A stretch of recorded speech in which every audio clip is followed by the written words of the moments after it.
भाव की पंक्तियों के साथ हम भारतीय शक्ति चेतना पार्टी की राष्ट्रीय उपाध्यक्ष सिद्धाश्रम रत्न पूजनीय बहन पूजा दीदी जी के चरणों में निवेदन करेंगे। हम समस्त कार्यकर्ताओं को, उपस्थित समस्त जनमानस को अपने आशीर्वचन दिव्य प्रदान करें। बोलो भारत माता की जय।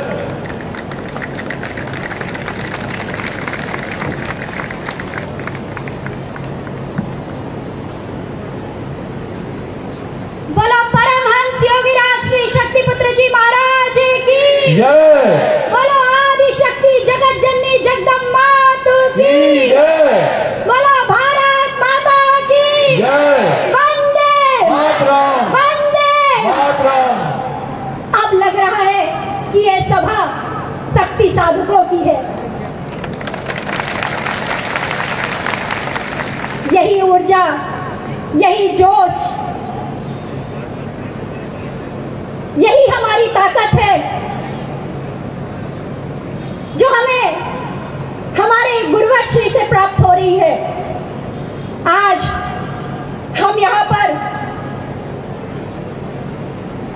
भारतीय शक्ति चेतना पार्टी की आम सभा के लिए उपस्थित हुए हैं और इस पार्टी का सबसे बड़ा सौभाग्य क्या है?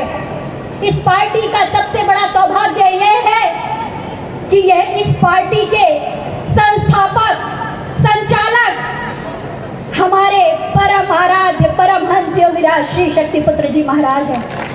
बोलो सतगुरु भगवान की। आज समाज में देखा जाए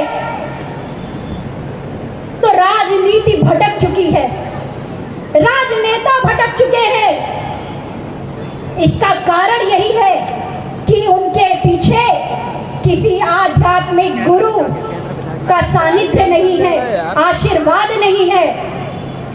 अगर हम पुराने समय को भी देखें तो राजा राज करते थे, अपनी प्रजा के लिए कार्य करते थे, लेकिन अपने हर कार्य से पहले अपने गुरु का निर्देशन प्राप्त करते थे, उनका आशीर्वाद प्राप्त करते थे और तभी वह सच्चाई ईमानदारी से कार्य कर पाते थे अपनी प्रजा के लिए। लेकिन आज तो वर्तमान स्थिति ऐसी हो गई है कि उन्हें सही निर्देशों से कोई मतलब ही नहीं है। चाहे कांग्रेस पार्टी हो, चाहे बीजेपी हो, चाहे कोई भी पार्टी हो, आज वह केवल और केवल अपना स्वामित्व स्थापित करना चाहती है, केवल और केवल अपना बिजनेस चलाने में लगी हुई है और आम जनमानस से यह बात छुपी नहीं है। कोई पार्टी आती है, उसके बाद जाती है, दूसरी पार्टी आ जाती है, लेकिन आज अगर समाज में देखा जाए तो भ्रष्टाचार, अनाचार, अत्याचार, माफिया राज वैसे का वैसे ही रहता है। आज मीडिया तंत्र की वजह से गांव-गांव में हमें पता चलता रहता है कि समाज में क्या हो रहा है, किस तरह से भ्रष्टाचार हो रहा है। हाल ही में हमने अभी देखा कि एक निर्माणाधीन पुल देखते ही देखते गंगा नदी में समा गया। सोचिए, वह निर्माणाधीन था, अगर निर्माण हो गया होता, लोग चलने लगते और फिर गिरता तो कितने लोगों की हानि होती। लेकिन इससे कोई मतलब नहीं है राजनेताओं को। उनका एक और एक लक्ष्य है, कैसे हम अपनी पार्टी को आगे बढ़ा दें, कैसे हम अपना स्वामित्व स्थापित कर दें और कैसे हम इतिहास में अपनी जगह बना लें। इतिहास में जगह बनाना इतना आसान नहीं है। आज हम सभी यहाँ पर बैठे हुए हैं, सांस ले रहे हैं, जीवन जी रहे हैं स्वतंत्रता का, तो यह भी उन स्वतंत्रता संग्राम सेनानियों की वजह से है, वरना हमारे ऊपर तो एक राष्ट्रपिता का ठप्पा लगा दिया गया था। भूल गए थे हम कि हमें आजादी इतनी आसानी से प्राप्त नहीं हुई है। आज हमें उनके बारे में जानने की आवश्यकता है, क्योंकि जब हम उनके बारे में जानेंगे तो हमें, आज यहाँ पर हम बैठे हुए हैं, थोड़ा गर्मी का मौसम है, लेकिन गुरुवर का आशीर्वाद तो देखिए, जब हमें बहुत तेज गर्मी लगने लगती है तो बीच बीच में छाया हो जाती है, थोड़ी सी हवा आ जाती है, शीतलता मिल जाती है। है, क्योंकि हम एक कर्म योद्धा है, धर्म योद्धा है।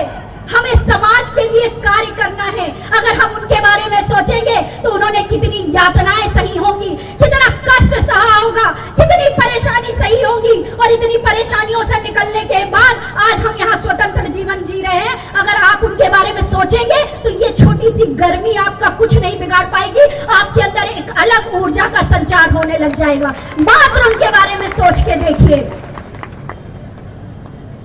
हम केवल और केवल समाज का हित करना चाहते हैं।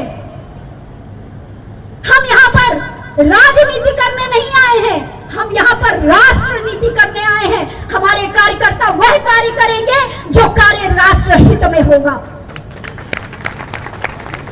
यह मंच मिला, आप सभी भी इंतजार कर रहे होंगे कि हमारी राष्ट्रीय अध्यक्ष संध्या बहन का भी उद्बोधन आप सभी को प्राप्त हो। इसके लिए थोड़ा धैर्य तो रखना पड़ेगा, इंतजार तो करना पड़ेगा। बिना कर्म के फल की प्राप्ति नहीं होती।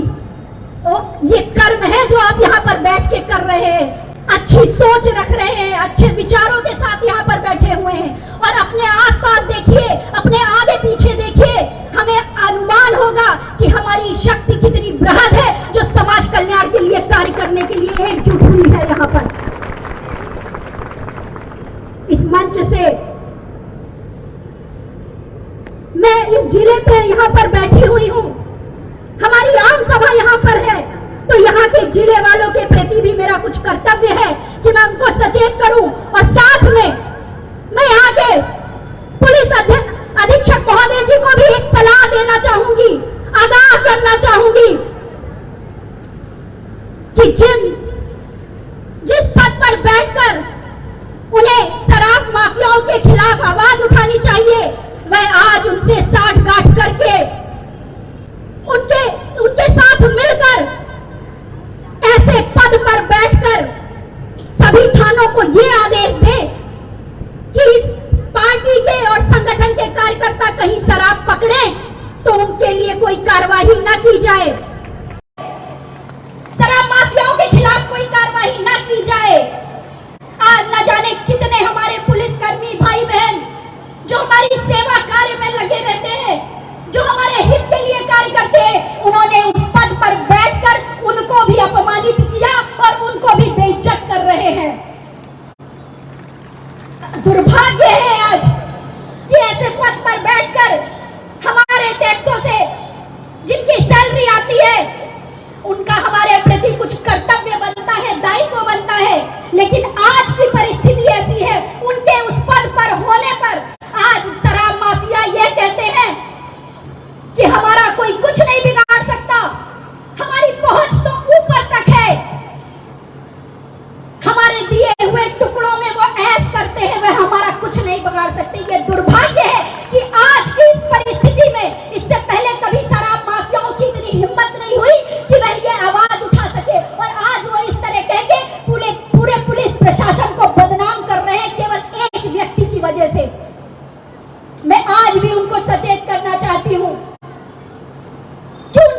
के रक्षक हैं।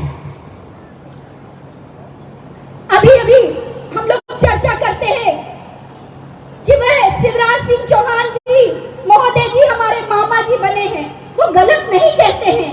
अगर वो हम भगवान राम की पूजा करते हैं, भगवान कृष्ण की पूजा करते हैं, हम माता आदि शक्ति जगत जननी जगदम्बा की पूजा करते हैं, तो हम उनके नक्शे कदम पर ही चलेंगे। वो जैसा चाहेंगे हम वैसा ही करेंगे। लेकिन वह तो अपने आप को मामा कहते हैं। अब अगर वो मामाओं के नक्शे कदम में चलेंगे, कंस मामा के, शक्ति मामा के, ऐसे मामाओं के नक्शे कदम पर चलेंगे, तो वह कार्य भी तो वैसा ही करेंगे। इसमें आश्चर्य की बात नहीं है। लेकिन हमें सोचना है, हमें समझना है कि हमारे लिए हितकारी क्या है। आज अगर देखा जाए तो वर्तमान समय में केवल और केवल भारतीय शक्ति चेतना पार्टी ही एक ऐसी पार्टी है जो समाज से भ्रष्टाचार को खत्म कर सकती है, माफिया राज को खत्म कर सकती है, आपराधिक तंत्र को खत्म कर सकती है। वह मात्र और मात्र भारतीय शक्ति चेतना पार्टी है। और हमें गर्व है कि इस पार्टी के ऊपर कोई उंगली नहीं उठा सकता, क्योंकि इस पार्टी का एक एक कार्यकर्ता समाज सेवी है, नशा मुक्त है, मांसाहार मुक्त है और चरित्रवान जीवन जीने वाला है। और जब समाज के बीच में से ऐसे प्रत्याशी उठ के खड़े होंगे, तभी समाज हित का कार्य हो सकेगा। आज तक का रिकॉर्ड रहा है कि भारतीय शक्ति चेतना पार्टी और भगवती मानव कल्याण संगठन ने कभी भी कानून को अपने हाथ में नहीं लिया। वह एक मर्यादित संगठन था और आज भी है और भविष्य में भी रहेगा, क्योंकि उसके ऊपर गुरुवर श्री का आशीर्वाद है, एक आध्यात्मिक गुरु के निर्देशन पे कार्य कर रहा है। मैं यहाँ पर उपस्थित सभी कार्यकर्ताओं से कहना चाहती हूँ कि वह ज्यादा से ज्यादा लोगों को अपने साथ जोड़ें, लोगों को समझाएं, लोगों को बताएं कि आखिर राष्ट्र नीति होती क्या है, राष्ट्र हित के लिए कार्य होते क्या है और किस तरह से हम लोग रात दिन एक कर रहे हैं केवल और केवल समाज हित का कार्य करने के लिए। ऐसा नहीं है। कोई भी व्यक्ति, कोई भी जिले का व्यक्ति यह नहीं कह सकता कि आज 7 जून है, आज पार्टी का स्थापना दिवस है, तो पार्टी के कार्यकर्ता इकट्ठा होकर बड़ी बड़ी घोषणाएं कर रहे हैं, बड़े बड़े वादे कर रहे हैं। नहीं, हम तो पहले भी समाज के बीच में थे, आज भी समाज के बीच में है और आपका साथ रहा तो आगे भविष्य में भी हम समाज के बीच में इसी तरह कार्य करते रहेंगे।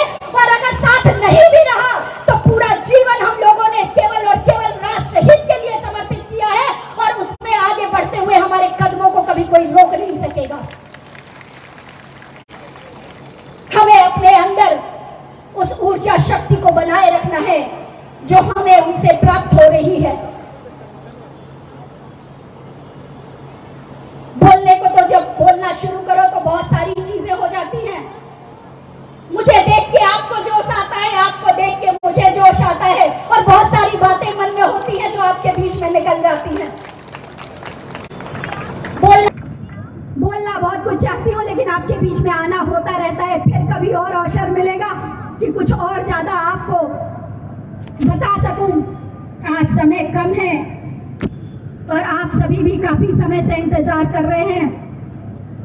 मैं अपनी वाणी को विराम देने से पहले आप सभी यहाँ पर जो भी मेरे कार्यकर्ता उपस्थित हुए हैं, कुछ अन्य प्रदेशों से हमारे प्रमुख प्रांतीय पदाधिकारी भी यहाँ पर आए हुए हैं। आप सभी ने जो स्नेह दिया है, जो प्रेम मुझे दिया है, उस प्रेम की, उस स्नेह की मैं आभारी हूँ। आपका प्रेम और स्नेह इसी तरह मुझे मिलता रहे और हमारा आपका साथ हमेशा इसी तरह बना रहे, ऐसा आशीर्वाद माता आदि शक्ति जगत जननी जगदम्बा हम पर बनाए रखे। मैं पुनः सभी का आह्वान करती हूँ कि आप आए, भारतीय शक्ति चेतना पार्टी से जुड़े और एक बार जुड़कर साथ मिलकर देखें कि ये एक सत्य धर्म की पार्टी है, सिर्फ समाज हित करना जानती है और सिर्फ समाज हित ही करती है। इन्हीं सभी शब्दों के साथ आप सभी कार्यकर्ताओं के जीवन की मंगल कामना के साथ आप इसी तरह निरंतर गतिमान रहें, आगे बढ़ते रहें। इन्हीं सभी कामनाओं के साथ सभी मेरे स्नेही भाई बहनों को जय माता की, जय गुरु की।